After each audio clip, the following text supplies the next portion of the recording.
Hello guys, আজকে আমরা এসেছি গঙ্গাসাগর মেলা দেখতে। আমরা কে কে এসেছি দেখে নাও। High, hello. তুই জামা খুলে আছিস কেন? হাই। গরম আর লাগছে। সামনে সামনে কে আছে দেখা।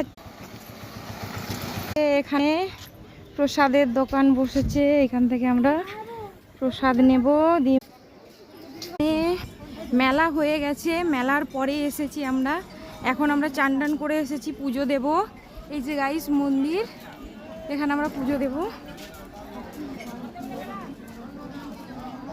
গাইস, এটা কপিল মুনির আশ্রমের মন্দির, এখানে আমরা পুজো দেব এখন।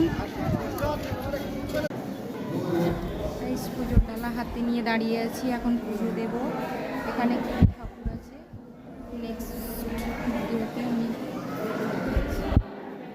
পুজোর ডালা হাতে নিয়ে আমি দাঁড়িয়ে আছি গাইস, পুজো দেব।